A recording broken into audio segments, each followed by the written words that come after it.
You don't want to study anymore. Yes, I'm right. You don't want to study anymore. How?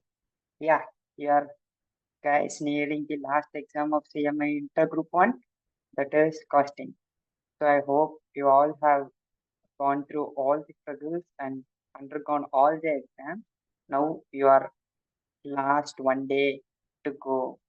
So let me introduce myself. I am Logesh Kannan, CMA R1 in final as well as in a foundation.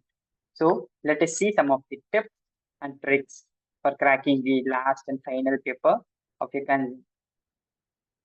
How to present the problems in costing. I am having a simplified approach to tell you how to present these problems that are asked in costing.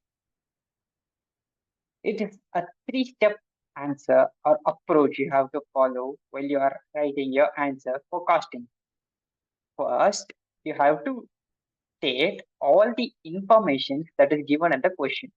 Say, for example, the question might give the capacity that is available at the company, or maybe the cost per unit, which may be the variable cost or a fixed cost, or something called PV ratio, and many things. So, whatever the question states, that is important for further presentation of your answer must be stated at first. Okay, so this is the first part of your answer.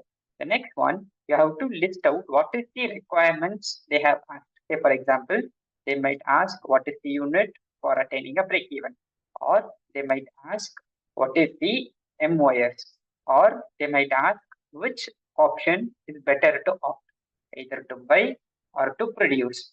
So you have to list out your requirements as, as a second part of the answer.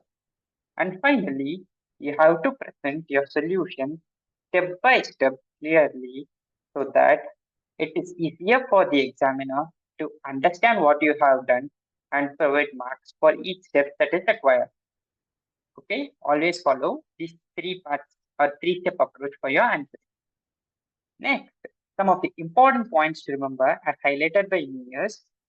Start every new question in a fresh page, irrespective of whether it is a main question or a sub question of the main question.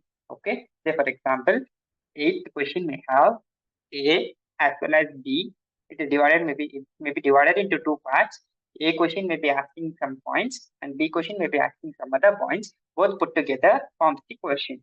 Okay, so each of the parts of the question must be answered separately, separate pages, so that your answers are presented neatly. And my second insistence is, whenever you are confused with what you have to proceed on, always make a suitable assumption that is helpful for the examiner to understand what you have done.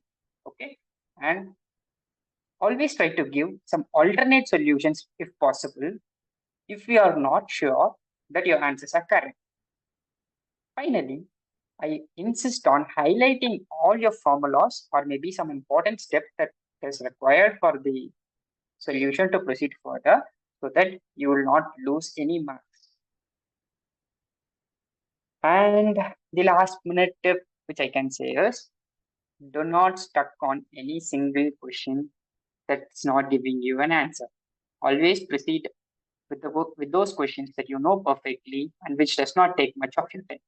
If you stuck with any single question, just leave the question and go to the next one so that you have a sufficient time at the last to answer or to come back to these questions. This approach mostly reduces your anxiety level. Finally, never lose hope after seeing your question paper. There might be many questions that you may not know, yet try to attend as many steps as possible or begin to as many steps as possible as you know, irrespective of you know perfectly or not. So never lose hope. You might remember something, but you may not have studied properly also. So never lose hope so that your exams are perfect. All the best for your last exam. Be positive and expect always good results. That's it from my side today. Thank you. Bye bye.